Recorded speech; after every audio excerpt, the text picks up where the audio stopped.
Hi hello సస్యకసాలం welcome to bloggervj WordPress 2020 కోర్స్కి స్వాగతం.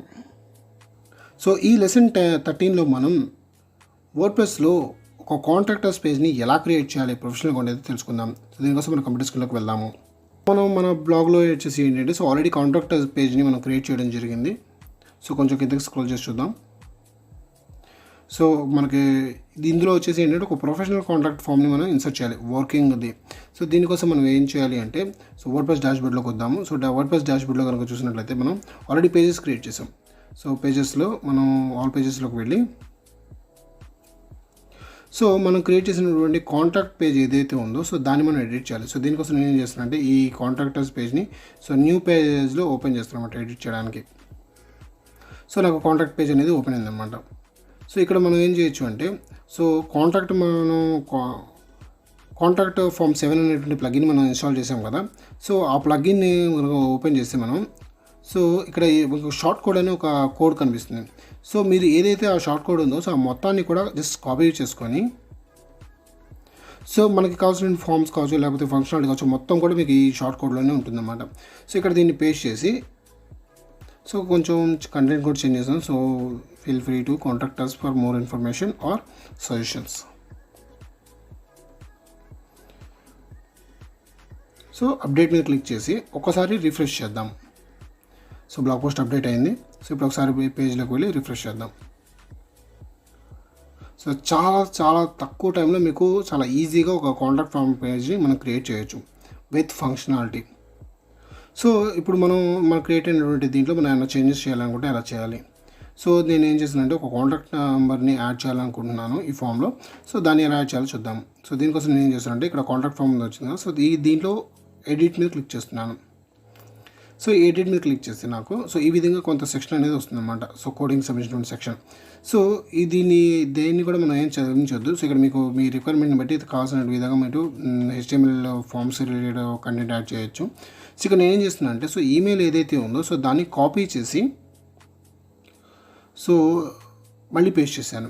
సో అక్కడ యువర్ ఈమెయిల్ దగ్గర కాంటాక్ట్ నెంబర్ ఇచ్చాను.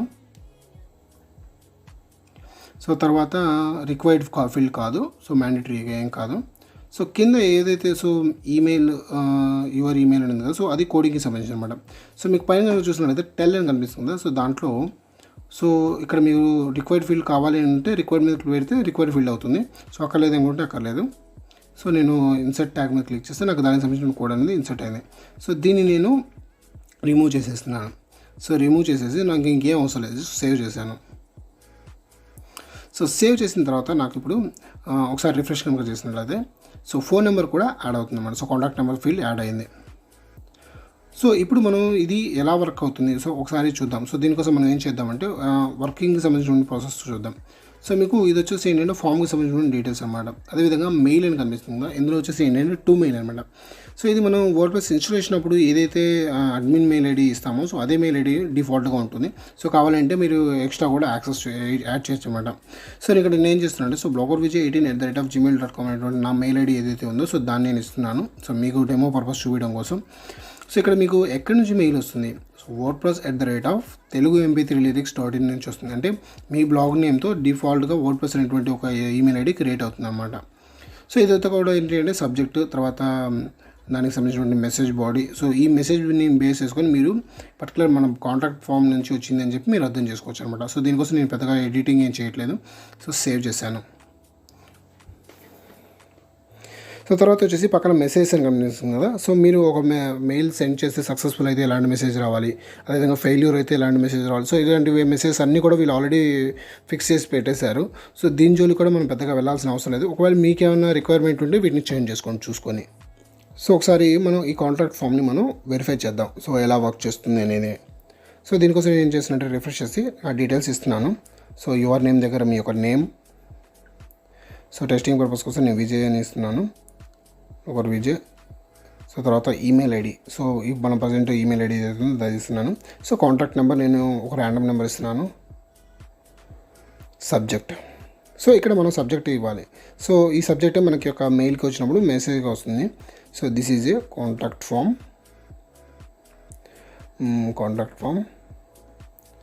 చెకింగ్ లేదా చెకింగ్. తర్వాత మెసేజ్ దగ్గర వచ్చేసి this is a test message అని చెప్పి లేదా టెస్ట్ ఈమెయిల్ అని చెప్పి మనం సెండ్ మీద క్లిక్ చేస్తే సో మీకు మెసేజ్ కనుక సక్సెస్ఫుల్గా సెండ్ అయితే ఈ విధంగా మీకు గ్రీన్ కలర్లో thank you for your message it has been sent అని చెప్పి ఒక మెసేజ్ చూపిస్తుంది. సో మరి ఈ మెయిల్ వచ్చిందా లేదా ఒకసారి మనం చెక్ చేయాలి. సో దీనికోసం నేను జీమెయిల్ ఓపెన్ చేస్తున్నాను.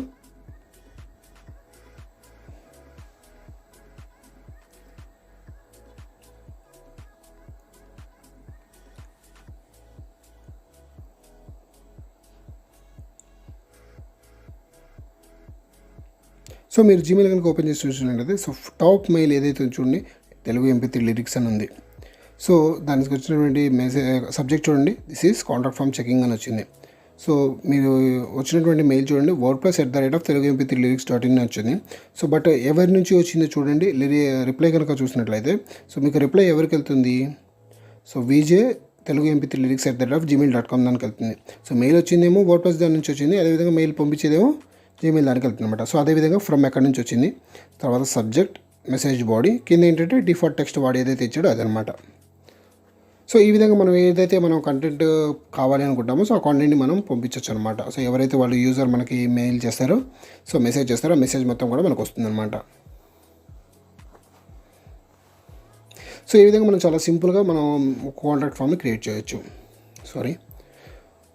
సో ఇప్పుడు మనం దీనికి ఒక ఇమేజ్ని యాడ్ చేద్దాం. సో దీనికోసం నేను ఏం చేశానంటే యాడ్ మీడియా మీద క్లిక్ చేసి సో నేను ఆల్రెడీ ఒక ఇమేజ్ని అప్లోడ్ చేశాను కాంటాక్ట్కి సంబంధించి. సో దాన్ని నేను ఇన్సర్ట్ చేశాను.